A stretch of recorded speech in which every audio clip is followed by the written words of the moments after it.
Good morning, it's your crazy old coot here. How you doing? I'm doing pretty good. Before we get into things, I want to talk about a fellow YouTuber. His channel is Tech of Tomorrow. He's hitting some rough times with his health. So just go to his channel, subscribe, watch some of his videos. It don't cost you anything but some time, and it'll help him out. If you're gonna buy something, you're planning on buying something, use his Amazon link so you can help him that way out. Okay, so let's do a fellow YouTuber good. Okay, so how can you tell that the weather is warm? Because crazy old coots molt. Okay, so we're talking today about Ryzen memory. I just bought some of this very expensive memory. It's supposed to be 3600, and I threw it into the beast here, and we did okay. I could almost get it up to 3500, by playing around. I probably could get it 3500 stable if I played with the timing some and maybe juiced the voltage up a little bit. But after thinking about it, I decided, nah, I'm going to back it down to 3400 and tighten the timings up. And I did that, and it worked. And then I got to thinking, okay, what happens here, So I'll probably have some graphs up here. That's nothing here. Okay, so basically I use Time Spy for memory efficiency because I found that it works the best. It shows a difference, okay? And in all applications, the memory is not important.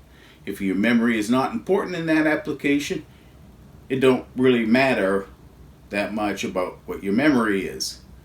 But if memory is important, then it can be telling.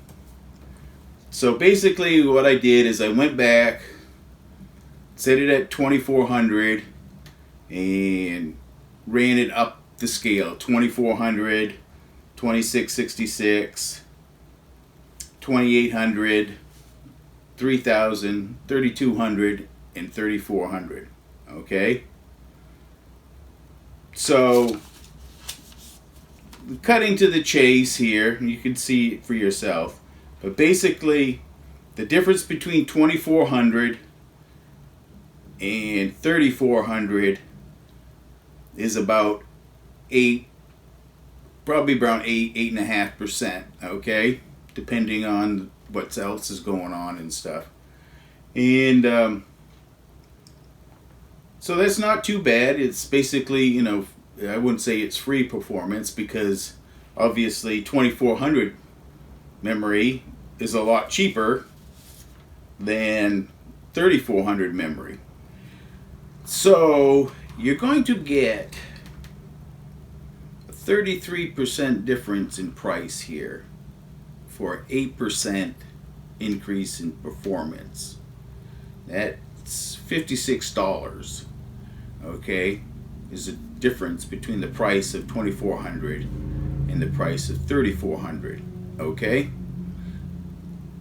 so the question you have to ask yourself is, what speed RAM do I want, and how much I'm willing to pay to get tighter timings? Because what I found is 3200 at tight timings is going to be roughly the same performance as 3400 at looser timings. So, and the price is usually matched. So it's like it's not going to cost you more to get the 3400 at looser timings than the 3200 at tighter timings. They're going to be about the same because you get basically the same performance out of it. So you got to be careful. Now, depending if you've got a Ryzen 1 system, I would go to the 3200 just to be safe, because Ryzen 1s will usually run 3200. Samsung B dies, please. Ryzen 2 seems to work good at 3400. So that's your choices. If you want to run 3400, get the best performance, and get 3400 at your tightest timings. Say like 15. It's all up to what you're willing to spend and what you want to pay for your performance. But it is a pretty minefield out there.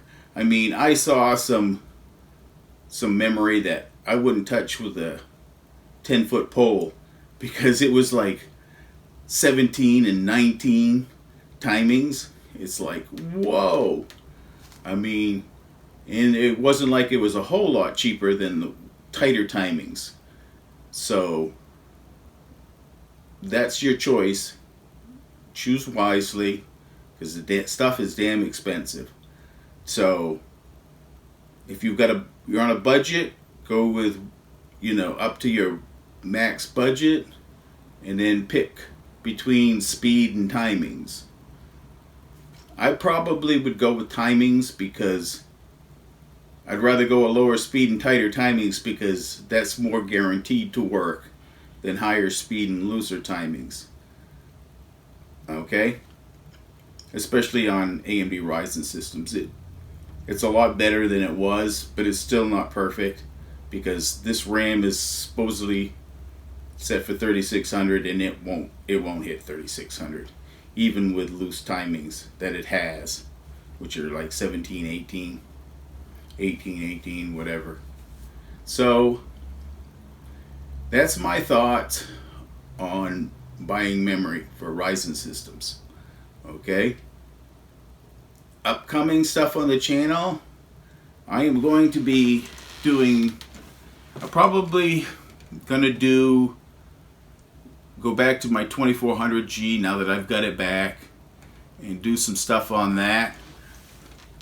I want to see, my next test I'm going to do is I'm going to drop my CPU side down to like 33.2 gigahertz and put the voltages as low as it will be stable, and then see how far I can push the graphics side, the Vega 11 side, and see if it makes a difference. Because let's face it, if you're on a 2400G and you're using the graphics on the 2400G, then you want to maximize the graphics side, because the CPU will handle whatever the graphics Vega 11 will throw at it.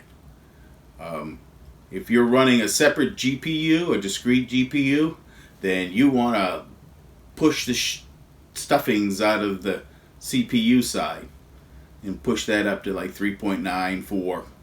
I mean, I was able to hit 4.1, but I always like to see how far I can push it and then back it down one notch, so that way I know it's stable, super stable. So that's my thoughts right now. I'm also going to be getting a new hard drive for the Beast, a storage hard drive, and I'm going to see if I can, where is it? Oh, it's right here. See if I can set this new thing up that AMD's got, the AMD Storage MI.